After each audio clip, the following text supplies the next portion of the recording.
It was a gray Tuesday in October when my sister Emma called saying she had big news. I was in the middle of class, working as a chemistry teacher at the high school here in Brooklyn, New York. My phone buzzed 5 times before I could answer, and when I heard her voice on the other end, she had that tone of someone floating on cloud 9. I knew that tone well. Emma had always been too romantic, believed in happy endings since childhood.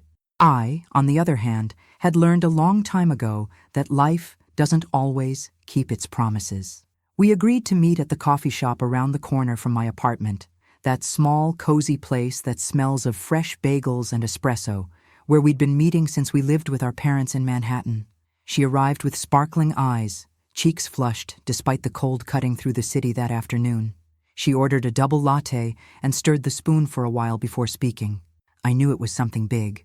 When she finally opened her mouth, the words came out in an enthusiastic rush. She was engaged. She was getting married. The guy was perfect, she said. She'd met him at work 5 months ago and just knew he was the one.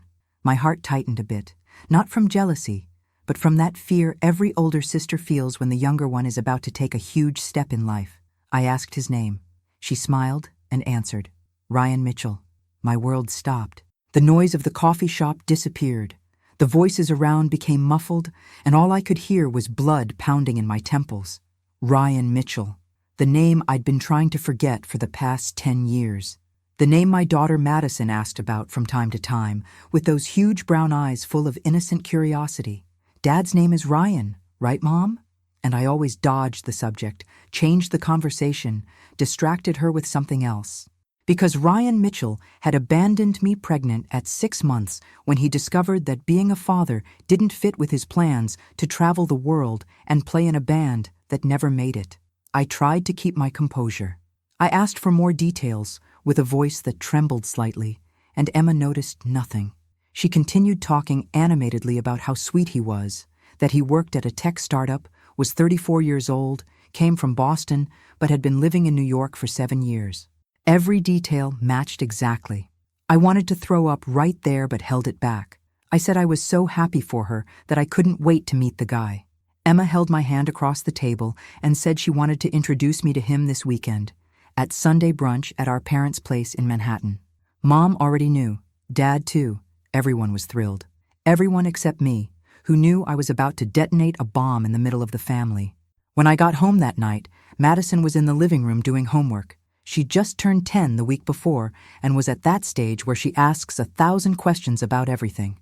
I looked at her and saw his face. It was undeniable. The shape of the eyes, the little crooked smile, even the light brown hair with those unruly curls. My daughter was the spitting image of the man who was about to become my brother-in-law. I spent the night awake, tossing in bed, thinking about all the possibilities. Did he know? Had he seen a picture of me and Madison on Emma's social media and pretended not to know me? Or did he really not know he was about to marry the sister of the woman he got pregnant and abandoned almost 10 years ago? I hadn't told hardly anyone about the pregnancy back then. My parents knew, of course, but Emma was studying abroad in London when it all happened. When she returned, Madison was already born, and I simply said the father had left and didn't want anything to do with it. She never asked the name, never wanted details, always respected my space and my pain. The Sunday brunch at my parents' place was on a sunny day that contrasted with the weight in my chest. I arrived with Madison by the hand, her all excited because she loved her grandparents' brownstone, with that small garden full of potted plants and the old cat that slept on the stoop.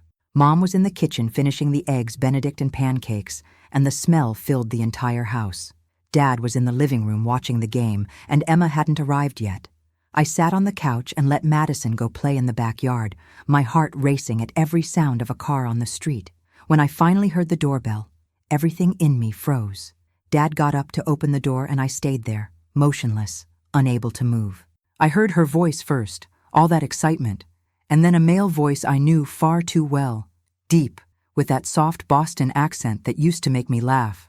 Ryan entered the living room and saw me, and from the way his face went pale, from the way his eyes widened, I knew immediately. He didn't know, had no idea. He stopped in the middle of the room, holding Emma's hand, and stared at me as if he'd seen a ghost. Emma noticed the tension and looked from me to him, confused. Mom came out of the kitchen, wiping her hands on her apron, all smiles, and began the introductions. This is Rachel, my oldest daughter, and Ryan, Emma's fiancé. He extended a trembling hand, and I shook it quickly, feeling the cold dampness of his palm. We need to talk, I said quietly, just for him to hear. Emma was distracted, hugging Dad. Ryan nodded with a desperate expression. But before we could say anything, Madison came running in through the back door, all dirty from playing, laughing in that loud way of happy children. She stopped when she saw people in the living room, and then her eyes met Ryan's. It was instantaneous. She stood there staring at him with an intensity that scared me. I had some old photos of him stored in a box, photos she'd found once and looked at, trying to understand who that man was. The silence in the room was deafening. Madison took a few steps toward him, her little head tilted to the side, studying every feature. Ryan was completely paralyzed. Emma looked at me, pleading for a silent explanation, but I couldn't speak. Mom had stopped smiling. Dad had turned off the TV. "Who are you?" Madison asked in a thin but firm voice. Ryan opened his mouth, but no sound came out. He looked at me desperately, and I knew I had to do something before everything collapsed right there. But I was frozen, unable to act, watching my daughter getting closer and closer to the man who had abandoned us, the man who was now about to marry my sister. Madison stopped right in front of him, so close she had to lift her head to see his face. I saw Mom bring her hand to her mouth, eyes wide. She'd just realized. Dad frowned, still trying to understand. Emma was completely lost, looking from me to Ryan, then to Madison, trying to piece together the puzzle. That's when Madison spoke, with that absolute certainty that only children have. "You look like me." Ryan crouched down, getting to her height, and I saw tears forming in his eyes. Emma let go of his hand and stepped back. "Rachel, what's going on?" she asked with a trembling voice. I tried to speak, but the words wouldn't come out. Mom approached and put her hand on my shoulder. I took a deep breath and finally managed to say it. "This is Madison's father." The room exploded in silence. It was the kind of silence that's louder than any scream. Emma went white, then red, then white again. Ryan didn't take his eyes off Madison, who continued to look at him with curiosity. Emma took more steps back until she was leaning against the wall. "Did you know?" she asked with a breaking voice. He shook his head frantically. "No, I swear I didn't know. I didn't even know Rachel was your sister. She has a different last name than you, works somewhere else, never showed me a picture of her. I would never have imagined. It was true.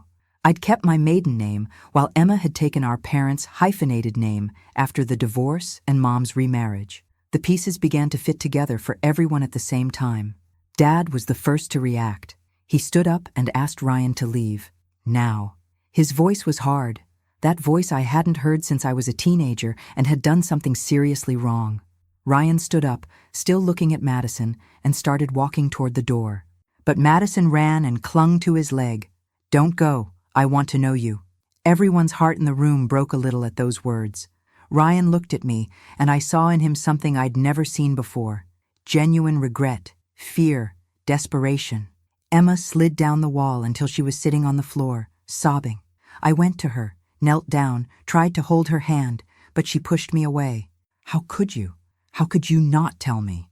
I tried to explain that I didn't know who her fiancé was until that Tuesday, that I never would have imagined it would be him of all people, that I was trying to figure out what to do. But she didn't want to listen. She was betrayed, humiliated, destroyed. Mom helped Ryan gently detach Madison's leg and asked my daughter to go to the bedroom.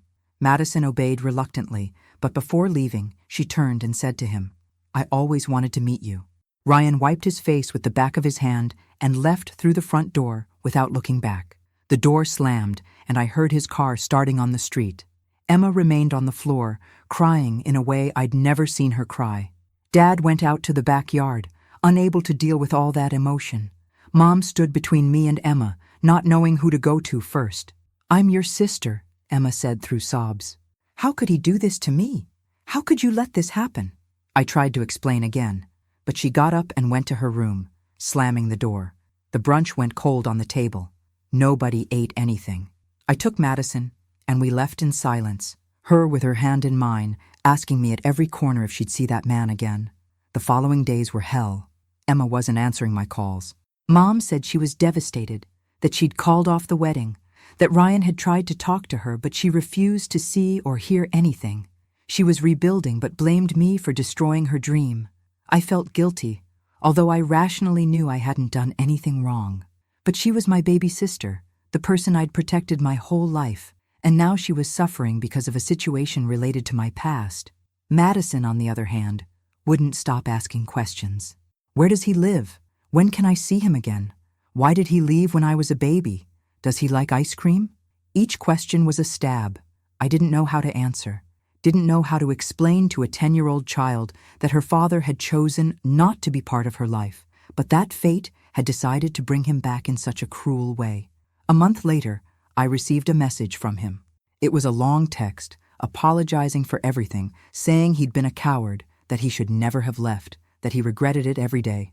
Also said he'd broken up with Emma, that she couldn't look at him, that the engagement was off. Said he wanted to meet Madison, that she deserved to have a father, even if he was the worst version of a father that could exist. I didn't reply immediately.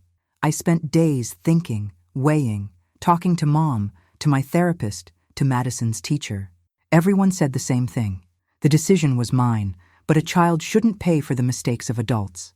If he really wanted to be part of her life, and if he was prepared to take responsibility, maybe it was worth trying. Not for me, not for him, but for Madison. I arranged a meeting in Central Park on a Saturday morning. I took Madison with me, but made it clear to Ryan that I'd be nearby the whole time. He arrived on time, with a gift wrapped amateurishly. Probably he'd wrapped it himself. Madison ran toward him when she saw him, without any grudge, just that pure child's curiosity. They talked sitting on a bench, me watching from a distance. I saw him showing photos on his phone, probably of his family. I saw Madison laughing at something he said. I saw him discreetly wiping his face when she asked something. I stayed there an hour, and when they finished, Madison came running to me with the gift in her hands. It was a storybook. She was beaming, but the price of my daughter's happiness was high. Emma still wasn't speaking to me. 5 months had passed since that disastrous brunch, and she was completely ignoring me. Mom played intermediary, telling me bit by bit how she was doing. She'd taken leave from work, was going to therapy, had blocked Ryan everywhere. She was rebuilding but held me responsible for destroying her dream. I understood the pain, but also felt unfairly treated. It wasn't my fault that the man she'd chosen was precisely the only man on the planet I never would have wanted to see again. One afternoon, Mom called saying Emma wanted to talk to me. My heart raced. I agreed to go to my parents' place that same day after work. I left Madison with a friend and drove with sweaty hands on the steering wheel. When I arrived, Emma was on the back patio, sitting in the rocking chair Mom loved. She was thinner, with deep dark circles, hair tied up messily. I sat in the other chair and waited for her to speak. The silence lasted several minutes, just the creaking of the chair and birds chirping in the garden. "I don't blame you," she finally said, her voice hoarse from crying too much. "I wanted to blame you, wanted to have someone to throw all this anger at. But it's not fair. You didn't know. He didn't know. It was just a horrible coincidence." I breathed relieved, feeling tears rising. "But it still hurts," she continued. "It hurts to think I was about to marry the man who abandoned my niece. It hurts to know you went through this alone while I was in London posting happy pictures. It hurts to realize I didn't even properly ask about Madison's father all these years." I held her hand over the arm of the chair. Emma squeezed back, weakly. "Are you going to keep letting him see Madison?" she asked. I confirmed yes, that it had been difficult to make that decision, but that Madison deserved to have a father, even if imperfect. Emma nodded, eyes fixed on the horizon. "He called me last week," she said. I didn't answer, but he left a voicemail. Apologized again. Said he never wanted to hurt anyone, that life sometimes plays cruel tricks. More months passed. Ryan began seeing Madison every 2 weeks, always in public places, always under my supervision. Gradually, we built a dynamic that worked. He never tried to be more than he should, never overstepped boundaries, respected my rules. Madison flourished with the attention, started talking more about him at school, drawing the family in art class, including the father. I processed everything with the help of therapy, trying to separate my resentment toward him as an ex from my desire for my daughter to have a present father figure. Emma returned to work, met a new guy, a colleague from the gym, started smiling again, slowly, but started. One day she invited me for coffee, like old times. We sat in the same coffee shop where almost a year earlier she'd announced the engagement. We talked about mundane things first, testing the waters. Then she asked how it was going with Ryan and Madison. I told the truth. It was weird, it was difficult, but it was working. He'd changed, seemed genuinely remorseful and committed. Emma was quiet for a while, stirring the sugar in the coffee. "You know what's craziest?" she said. "I still miss him sometimes. Not the real man, but the idea of him, of what I thought we had. But at the same time, I look at Madison and see how happy she is, and I realize that maybe things had to happen as they should.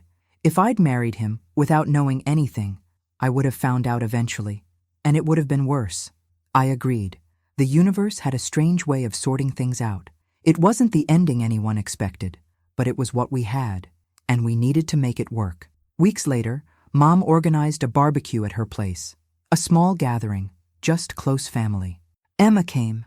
I came with Madison. Dad was there. It was the first time we'd all been together since that fateful brunch. The tension in the air was palpable at first, but Madison, with that lightness of a child, started playing with everyone, telling funny stories from school, showing the good grades she'd gotten. Gradually, the house filled with laughter again. In the middle of the barbecue, the doorbell rang. Mom went to answer and came back with a strange expression on her face. "There's someone here for you," she said, looking at me. My stomach churned. I went to the door and saw Ryan standing on the sidewalk, hands in pockets, visibly nervous. "What are you doing here?" I asked quietly. He explained he'd brought an early birthday gift for Madison, since the date was approaching, and had come to drop it off, but saw the cars outside and realized there were people. He was just going to leave it at the door and go. I sighed. Emma appeared behind me, saw him, and stopped. They looked at each other for long seconds, and I stood there in the middle, not knowing what to do. It was Emma who broke the silence. "Stay for the barbecue." The sentence came out so naturally that even she seemed surprised. Ryan's eyes widened. "Are you sure?" Emma shrugged. "Madison would be happy, and we need to learn to coexist since you're now part of her life. Doesn't mean I've forgiven you, but it means I'm trying to move forward." Ryan entered the house slowly, as if walking on eggshells. Madison shrieked with joy when she saw him and ran to hug him. Dad went serious, but greeted with a nod. Mom offered a glass of lemonade. The afternoon proceeded strangely, but not uncomfortably. Ryan stayed in the corner most of the time, talking with Madison, responding politely when someone spoke to him. Emma stayed on the other side of the yard, but she didn't leave, didn't flee. It was a beginning, a crooked, imperfect beginning, full of wounds still open, but it was a beginning. When evening fell, and people started leaving, Ryan said goodbye to Madison with a long hug. She made him promise he'd come back for her birthday. He promised. He left through the front door and stood for a moment on the sidewalk, looking at the lit house full of voices. I walked him to the gate. He turned to me. "Thank you," he said, "for letting me be part of her life, for not shutting the door on me completely. Despite everything." "I didn't do it for you," I replied honestly. "I did it for my daughter." He nodded. "I know, and that's why I'm grateful. You've always been stronger than me." That took me by surprise. It wasn't exactly a compliment, but it was an acknowledgement. The months passed and became a year. Madison's 11th birthday arrived, and we had a party at my apartment. Emma helped organize, hung balloons, made cupcakes, those things we used to do together when we were younger. Ryan came with a huge gift, a bicycle Madison had asked for. She nearly fainted with happiness, jumped on his neck shouting, "Thank you, thank you, thank you." I saw Emma observing from afar, arms crossed, with an expression I couldn't decipher.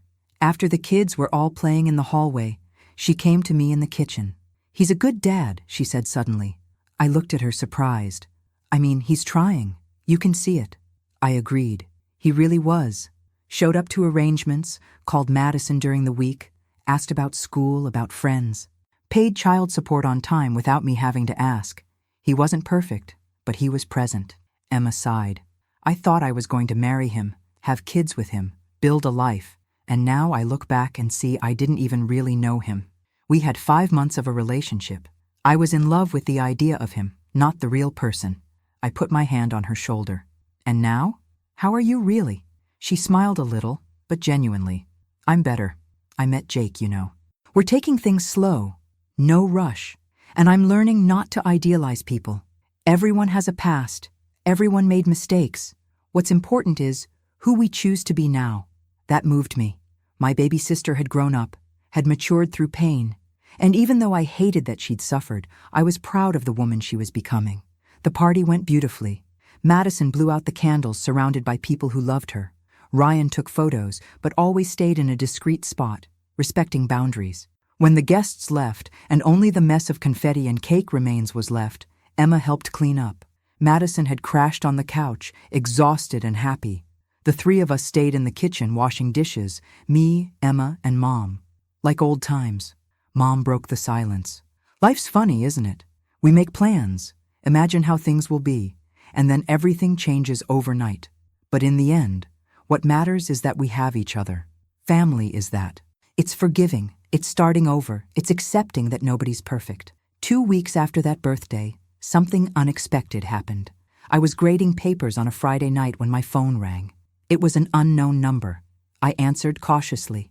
On the other end, a woman's voice I didn't know introduced herself as Sarah, Ryan's sister. My blood ran cold. She said she needed to talk to me urgently. It was about Ryan. My first thought was that something had happened to him. An accident, an illness. But she quickly explained it was nothing like that. It was about something else. We agreed to meet the next day at a coffee shop near my place. I barely slept that night, imagining 1,000 scenarios. When I arrived at the coffee shop, Sarah was already there. She was a woman about 40, shoulder-length hair, serious but kind expression. She went straight to the point. "I found out about Madison recently. My brother told me everything. About abandoning you, about the reunion, about Emma. And I needed to meet you to apologize on behalf of our family." I was confused. "Apologize for what?" She sighed deeply. "Because we raised him wrong. Our parents spoiled him too much, let him believe he could do what he wanted without consequences. When he said he was going to drop out of college to play in a band, nobody stopped him. When he abandoned you pregnant, nobody went to demand responsibility. We failed with him, and consequently failed you and Madison." I didn't know what to say. "I hadn't expected this," Sarah continued. "But I want you to know there's a whole family here who wants to meet Madison. She's got grandparents, aunts and uncles, cousins, people who knew nothing of her existence until recently and who are desperate to be part of her life, if you'll allow it." That totally surprised me. Family. Madison would have more family, more people to love her, to be there at birthdays, to call when she gets good grades. I promised to think about it carefully, and I thought. I spoke with my therapist, with Mom, with Emma. Everyone said the same thing. If they were good people with good intentions, why deny Madison that? 2 weeks later, we organized a lunch. I took Madison to Ryan's parents in Boston. We made the trip by train, her excited looking out the window. When we arrived, there was a house full of people waiting. Her grandmother cried when she saw Madison for the first time. The grandfather was moved, holding tight the hand of the granddaughter he'd just met. The aunts and uncles, the cousins, everyone wanted to talk, wanted to know about her, wanted to give belated gifts from all the missed birthdays. It was moving and overwhelming at the same time. Ryan was there too, but stayed in the background, let his family play their part. At the end of the afternoon, when we were leaving, his mother hugged me tight. "Thank you for giving us this chance. We'll make up for lost time, I promise." And they did. Every month, some member of Ryan's family came to New York to see Madison. They sent gifts, called, made video calls. Madison gained an entire family overnight. And the craziest thing was that Emma also grew closer to them. At a barbecue at my parents' house months later, Ryan's sister came to meet Madison's family. Emma was there. They talked at length. Sarah also apologized to Emma for what her brother had done. Emma accepted graciously, said it had been painful, but in the end, it had been better to find out before than after. The two ended up becoming friends. Life had taken so many turns that nobody could keep up anymore. One day, almost 2 years after that catastrophic brunch that changed everything, I was in the kitchen making dinner when Madison came and hugged me from behind. "Mom, I'm so lucky," I laughed. "Lucky why, sweetheart?" "Because I have 2 families. yours and my dad's. And now everyone loves each other. Even Aunt Emma isn't sad anymore when she sees my dad. That hit me right in the chest. She was right. Against all odds, against all logic, we'd managed to build something functional from that chaos. It wasn't a traditional family. It wasn't what anyone had planned. But it worked. And in the end, that's what mattered. Weeks later, Emma called me all excited. She'd gotten engaged again, this time to Jake. She wanted a small wedding, intimate, just family and closest friends. And she asked me if I'd mind if she invited Ryan. I was surprised, but I understood. He was my daughter's father, was now part of our lives, and Madison would be sad if he wasn't there. I have no problem, I replied honestly, and I didn't. Time had healed many wounds. The wedding was beautiful. A simple ceremony at a venue in the Hamptons, in the middle of the August heat. Madison was flower girl, all proud in her dress full of lace. Ryan came with his family. They sat on the other side of the venue. When Emma walked down the aisle to the sound of the wedding march, she was radiant. Jake cried when he saw her. The officiant spoke about new beginnings, about forgiveness, about building the future without forgetting the past. During the reception after the ceremony, something happened that nobody expected. Madison was playing with the other kids when suddenly she stopped and went to Ryan. She took his hand and led him to where Emma was talking with the bridesmaids. "Aunt Emma," she said, with that determined child's voice, "I just wanted to say, I'm sorry for what happened. I know it was hard for you, but I'm happy you found Uncle Jake, and that everyone's friends now." Emma knelt to her height, eyes glistening. "I'm happy too, Madison, and none of what happened was your fault. You're the most precious thing that came out of all this." Ryan was visibly moved, looked at Emma and said quietly, "I really am sorry. For everything."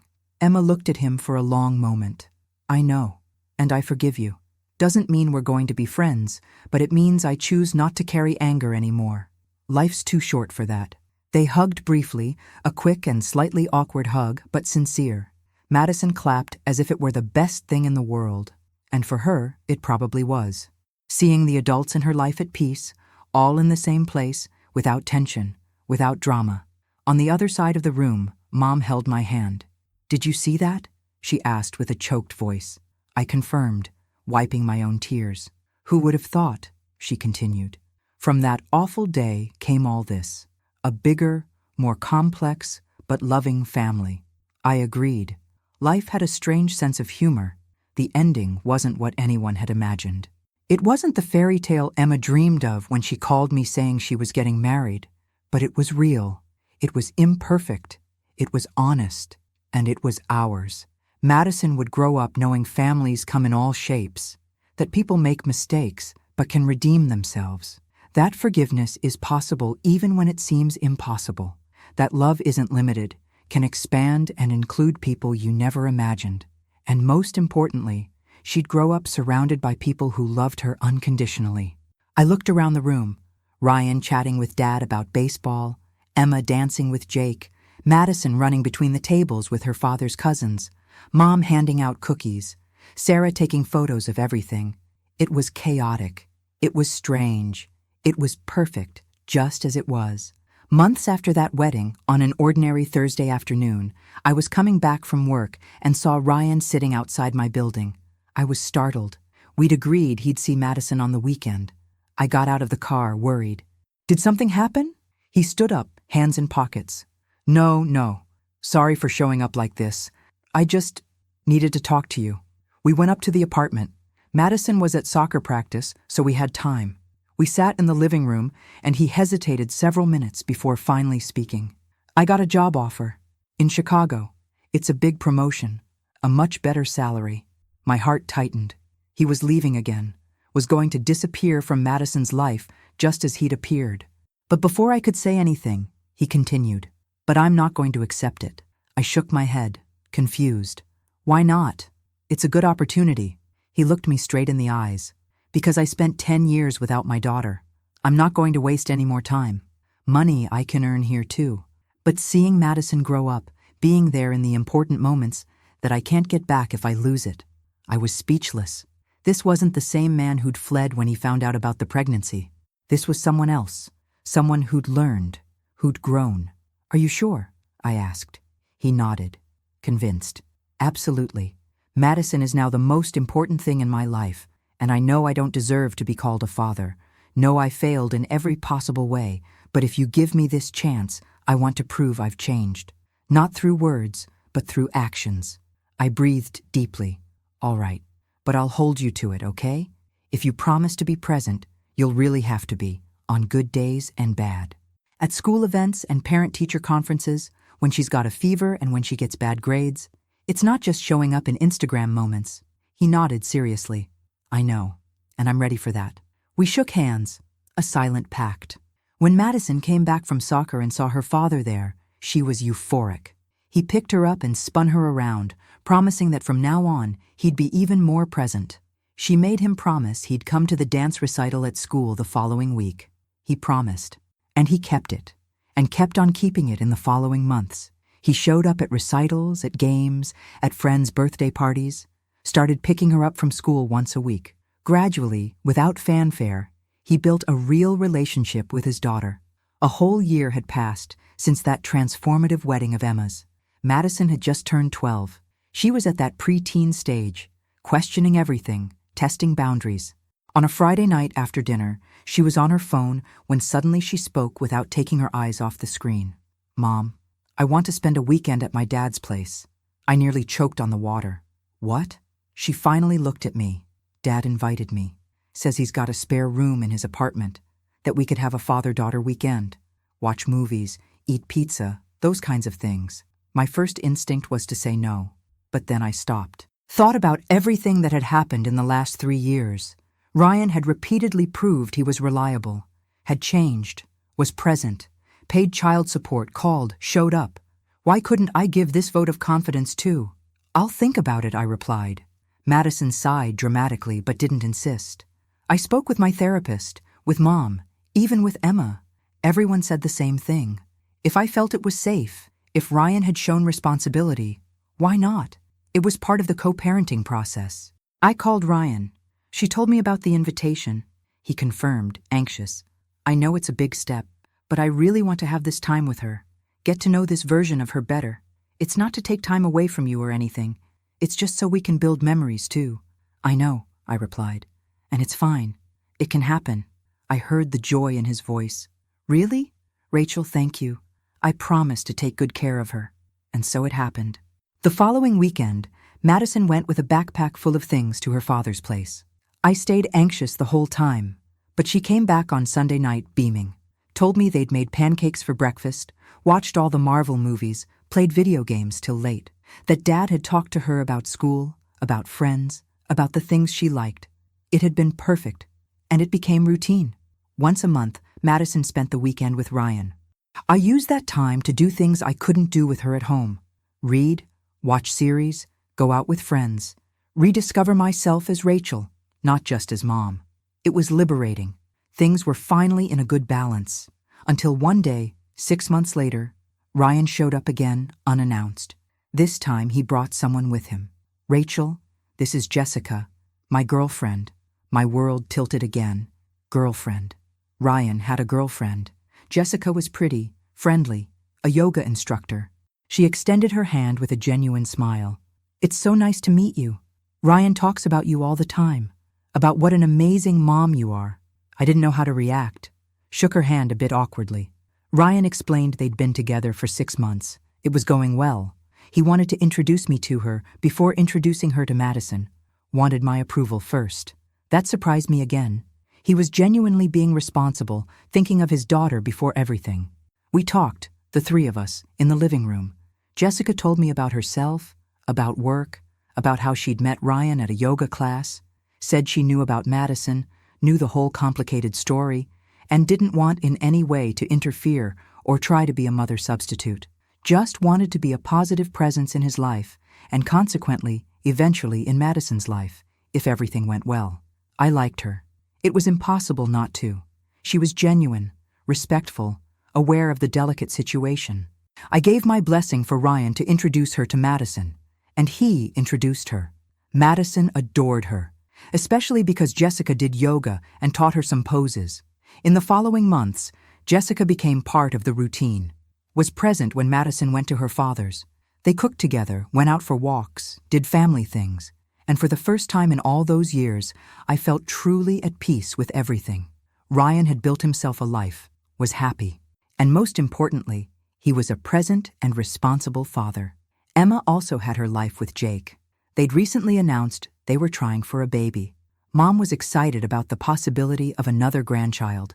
Dad had retired and spent his time tending the garden. Madison was growing up healthy, surrounded by love. And me? I'd finally started dating too.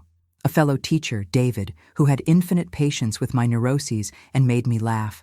Things were falling into place. Not in the way anyone had planned years ago, but they were falling into place. In the end, that shout from Madison at the brunch had been the catalyst for everything. It had detonated a bomb, yes, but from the rubble we'd built something solid. It had hurt.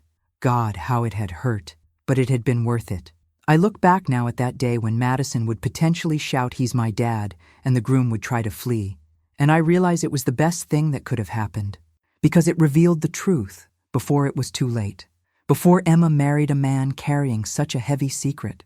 Before Madison grew up more without knowing her father. Before Ryan continued fleeing from responsibilities. It was brutal. It was public. It was humiliating for everyone involved. But it was necessary. Sometimes life needs to shake us violently for us to wake up and see what really matters. And what matters, we discovered, is family. Not in the traditional, perfect commercial sense, but in the real, chaotic, complicated sense. Family is forgiving the unforgivable because the alternative is worse. It's choosing every day to build bridges instead of walls. It's accepting that everyone's flawed, but that doesn't mean they don't deserve love. Madison is now 12 years old, strong, intelligent, full of life. She's got 2 families who adore her, has a mother who'd die for her, has a father who learned to be present, has an aunt who overcame the pain and became her best friend, has grandparents on both sides who spoil her, has a potential stepmother who respects her, has a gigantic, complicated family that's absolutely perfect in its imperfection. And when she asks me about that day, about the brunch that changed everything, I tell the truth. I tell her it was horrible and wonderful at the same time, that it destroyed and built, that it hurt and healed. She listens to everything attentively and then says, "I remember him, from the brunch. I remember seeing his face and feeling something weird here," and she points to her chest, like I already knew him from somewhere. And when I said that, it's because I couldn't hold it in. It had to come out. I hug her and tell her it was the best thing she could have done, because sometimes the truth needs to shout to be heard. And this story shows that even from the most painful moments, something beautiful can emerge. That families don't need to be perfect to be full of love. That forgiveness is a process that takes time, but is possible. If this story touched you or moved you, then please hit that subscribe button so you don't miss any more emotional stories. Write in the comments if you've ever been in a similar complicated family situation and how you handled it. Have you ever forgiven someone you never thought you could forgive? Share your story with us. And if you think someone needs to hear this story, share the video. Sometimes people need the hope that it can become bright again after the storm. Until the next video, take care of yourself, and don't forget that every family has its own unique story. See you next time.